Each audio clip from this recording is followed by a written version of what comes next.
People are asking me about the truth of Burning Man, like what's actually happening. So what's actually happening is that, yes, there are 70,000 people trapped here. We cannot fly out, we cannot drive out, we cannot bike out. Pretty terrifying, actually. In some ways it's been fun, in some ways it's been scary. The ways it's been scary is a lot of people that are in tents and that are in yurts are completely flooded. A lot of people have run out of food and water, and some people are stealing things because that's what happens when things get weird. There's a little bit of this like Lord of the Flies vibe, if you remember that book, where things just might get really weird. So we're okay today, but I think it might get worse. We've also heard of vandalizing of art, which is pretty terrifying. But the good news is that most people right now, the sun came out for a second. Most people are in high spirits. There's music playing. People are dancing. People are still preserving a lot of energy because that's something that might happen. The big storm's supposed to come tonight and Sunday, which means we might be here till Tuesday, Wednesday, Thursday next week. It just depends. And we don't even know. We don't even know what's going to happen, which is pretty scary. Personally, we have enough tuna for the next month, so I'm okay. But So some pretty major news is developing at the Burning Man Festival. It's not much of a festival this year. This is happening in Black Rock, Nevada. It's usually a desert, but for some reason it's raining this year, and the government is blocking the roads, telling people to shelter in place. There are thousands of people there. And here's the headline from New York Times. Trapped in mud, Burning Man attendees are told to conserve food. Now, what's interesting is, according to the subheadline here, organizers cut off access in and out of the festival. Yeah, I don't think you have the right to just bar the exit and to take everybody captive. So maybe it's the organizers and the police/government colluding to block off the exits. This is sinister. And so it's a very interesting crowd which goes to Burning Man. A lot of communist and socialist types. But I still don't want them to get killed by the government, even though a lot of these people do support murderous governments themselves. This user on Twitter, the 1351 Project, says now that they're locked in, we might see what happens to their socialist utopia when supplies start getting low. Here's a headline from USA Today. Burning Man shelter in place. Mud closes roads. It's not the mud, it's the organizers and the government.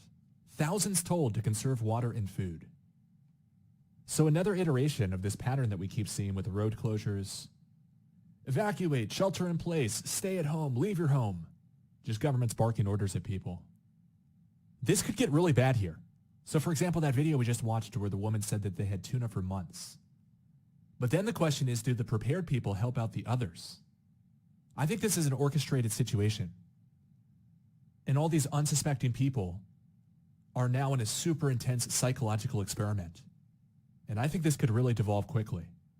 I hope I'm wrong, but this whole situation seems manufactured to me to create this spectacle where people are barred off, can't leave, and then the world sees what happens to them.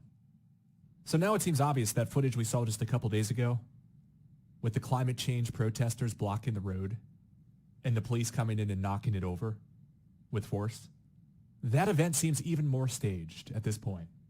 So if I had to guess at this point, I would say that that seems like a staged event. Which I worry, what does that indicate?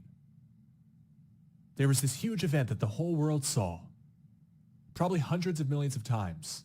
The road to Burning Man cut off by climate change protesters. And then the police barrel through and clear the road. And now we're on the precipice of a huge disaster where thousands of people are left without supplies, stranded in a flooded desert.